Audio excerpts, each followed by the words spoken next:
Hey guys, it's me, Nate. In today's video, we are going to be talking about a bunch of different awards. So basically, we're going to be breaking down the awards from newer team awards and like the easier ones to win, and the best awards to start off trying to win.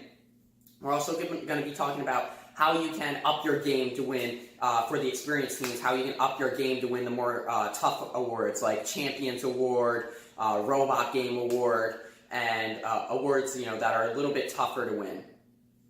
Remember that at 300 subscribers, we're going to be doing a giveaway. So if you like the content I'm sharing, please subscribe to my channel.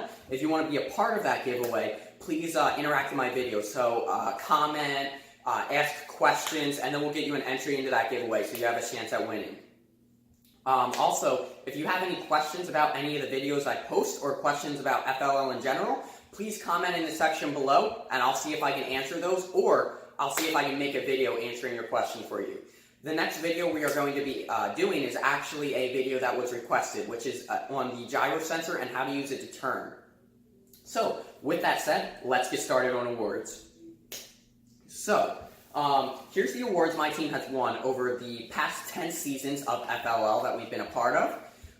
We've won a bunch of awards, but I'm really not here to talk about that. I'm really here to just show you, how we started off, what awards we started off winning first.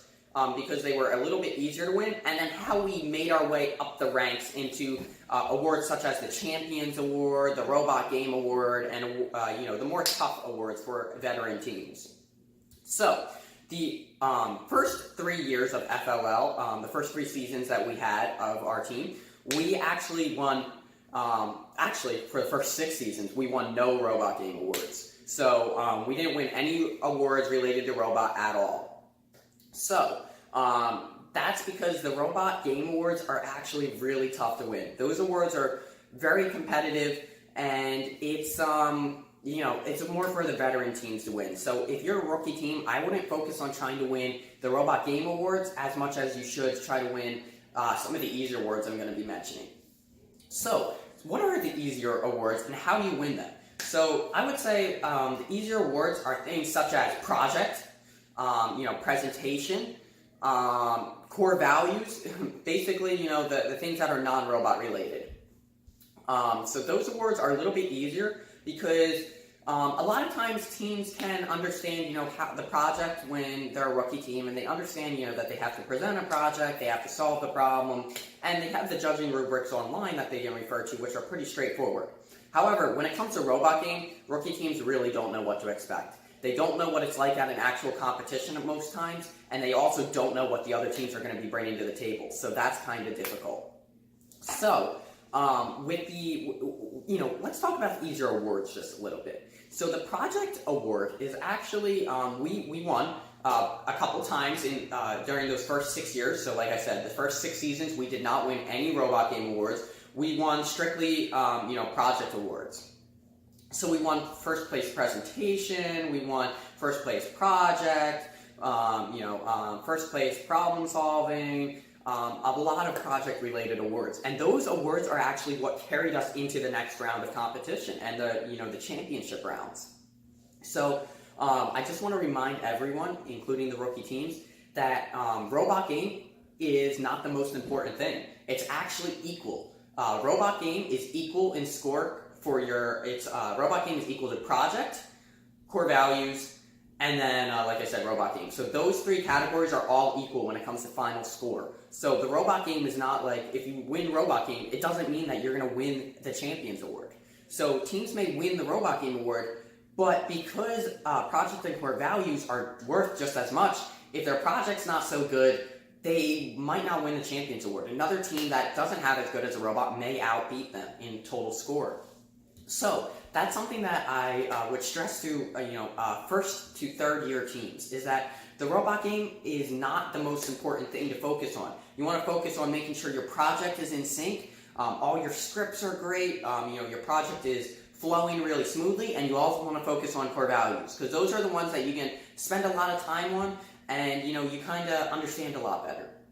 So, with the robot game, you don't want to just forget robot game. You want to make sure that, you do medium, or, you try your best in a robot game. So you don't want to just completely throw it to the side and say, I'm only focusing on core values and, project, because then you still have robot game still is a part of your score. It's still 33% of your score, and so robot game is pretty important, also. So you don't want to just toss it aside. You want to kind of just weigh all three categories even.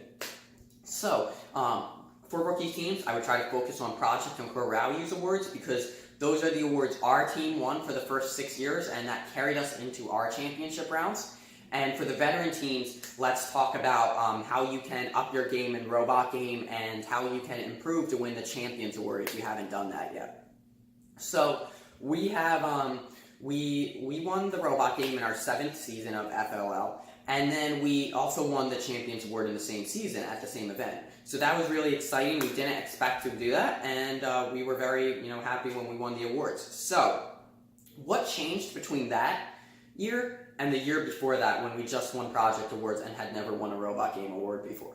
So the thing that changed mainly is we felt that we were pretty strong in project and core values, and we felt like we were in a very consistent position every single year, which was high scoring in the project and core values. So we decided to put a little more emphasis on the robot game, because we felt that we had a flowing project and flowing core values, and so we felt that we could do work on smoothing those out a little bit faster come the next season, and then we could focus a little bit more time on the robot game.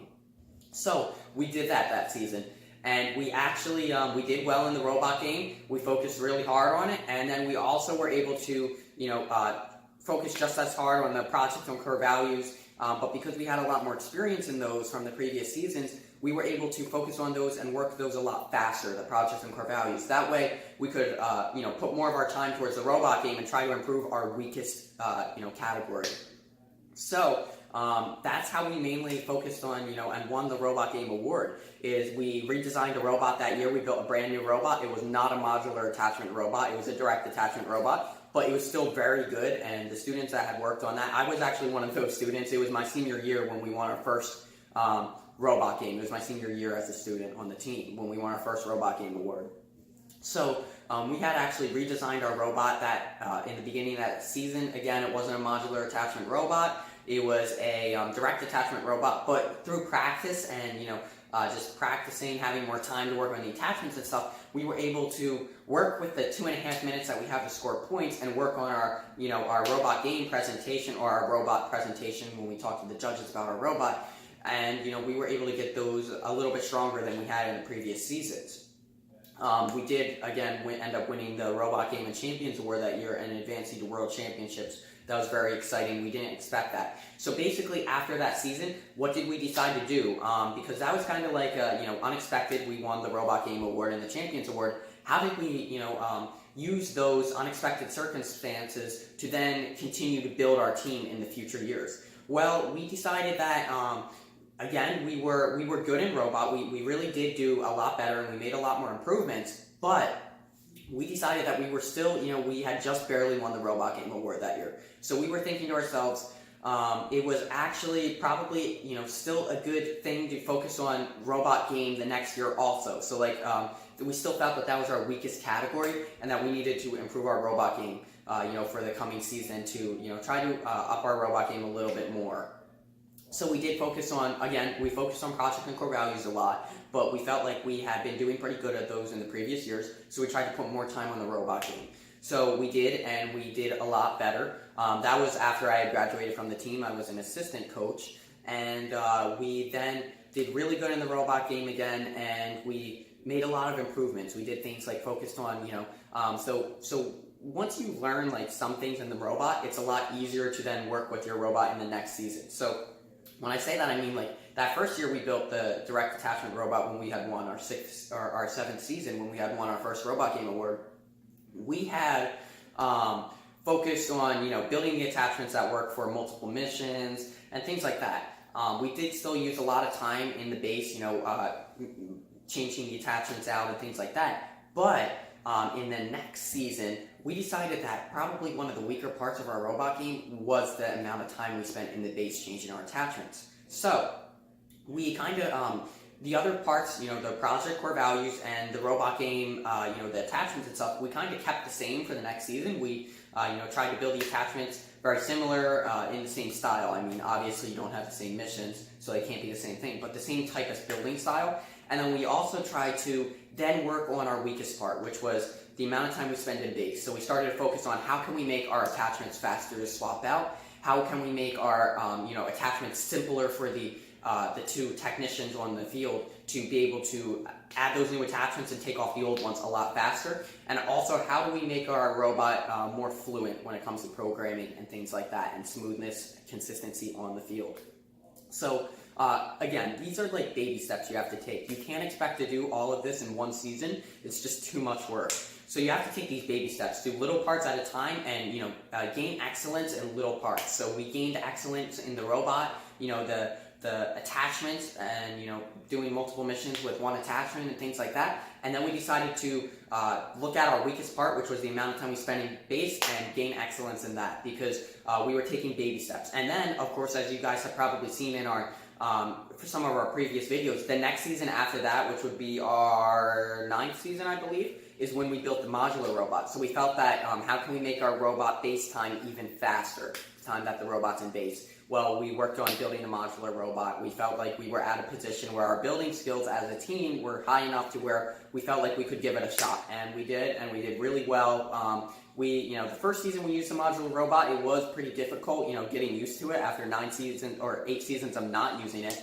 But this is our 2nd season using the modular robot, and we're a little bit more used to it. So we're still making changes, and we're still learning new things every day. So it's really important to have an open mind and be able to learn things like watch YouTube videos, see what the great teams are doing, and try to implement that into your team in your own fashion. So I hope you guys were able to get some knowledge from this video. I hope I was able to help you guys. Again, if you want to be part of that 300 subscriber giveaway, make sure you interact in my videos, and I'll see you guys next time.